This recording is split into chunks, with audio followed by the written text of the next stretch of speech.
Hello everybody and welcome to a stormy edition of Poland Daily Travel. Yes, we're on the train station in this provincial town in Silesia, in Upper Silesia, just on the edge of the Opola district. Wrocław is that way, and that way is Kluczbork on the east. The little town that we're in is famous for one particular thing, and that is taking shelter from the storm. Fantastic. You couldn't have planned this better than I just did. Namyslow. It's famous for beer. Has one of the oldest beer companies in Poland, and it's very tasty. In fact, Namyslow beer. So I recommend it if you come here, and I recommend it generally if you're in Poland. And if you don't want to get blown away, because it really is stormy. We're supposed to have thunderstorms. This is July, and you get thunderstorms in July in Poland, just like you do everywhere else. So I expect we're going to get a bit of a tempest, and then we will will it to go away, if you don't mind me saying so. Thor is angry. That's the gods clapping the clouds together. Or it could just be a meteorological phenomenon having to do with the release of electricity in the atmosphere. At any rate, Namyslow. Now, this is it's a small town, about 15,000, 16,000 people, so not a lot of major events take place here, but I can tell you it does have the advantage of having some really nice local landmarks, and they're very walkable. You can walk very quickly around the small downtown here and then be on your way. Where are we? We're on the Wdawa River, which is down here, and the Wdawa River runs into the Oder, or the Oder River in English, the Oder in Polish, of course, as you know. And we're following along the Oder River as we make our way north. Wrocław is coming up. We will be in Wrocław, and hopefully it won't be thundering and lightning, and we'll be able to film some really nice late afternoon evening stuff for you.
Right, hi, welcome back.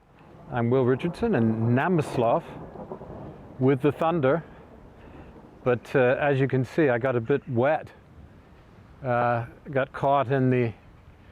I got very curious to explore this area. This is a long stretch of medieval wall here,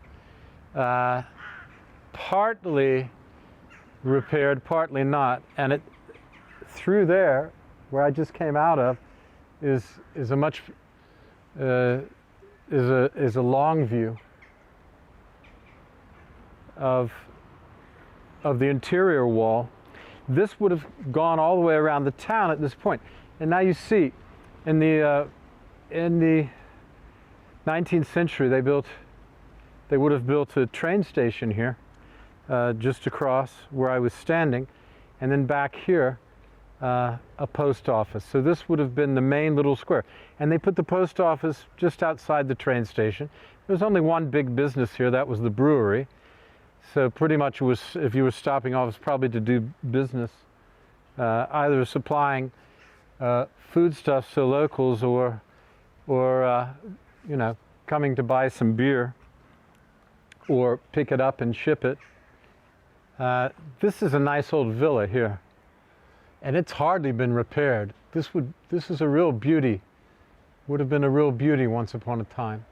The interesting thing here, like a lot of these small towns, is they've not really been rebuilt over time. They are languishing a bit, and of course communism and the war, World War II, and communism is 50 years of not much happening. Of course, the destruction of the war, and then that happened, and then the communist efforts to rebuild were less than diligent. They weren't really very interested in, they were interested in drinking vodka and plugging holes where they could, pretty much. If you look around here, you can just see, look at this. This is a nice old building.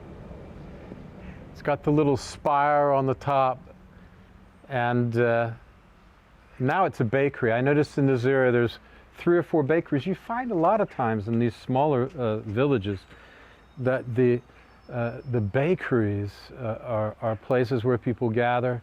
They'll go and you know, it's a basic thing that people want. I heard my friend was telling me a story that people need. Bread is a basic, and people can always afford it. But a friend of mine was telling me that in Ukraine right now, the bread, people forming long lines for bread when they can get it. It just shows you how important that bread is a staple. But interesting in villages, there's a bakery there. There's one further down on that side, and there's one right here. So anyway, I'm Will Richardson in Namyslow on the road to Wrocław. We've just got a little ways away from the Oder. We've come east of Wdawa and Brzeg, where we were in previous episodes. If you watch the show, you'll know that. If you don't watch the show, you can watch it on YouTube. I recommend you go to YouTube and search for Poland Daily Travel. Just put it in, and Poland Daily Travel episodes will come up. And you can search Poland Daily Live as well. But if you specifically want to watch Poland Daily Travel episodes, search on YouTube, and you'll see hundreds of episodes. You can also find us on Facebook at Poland Daily Travel. Thanks for watching. See you next time.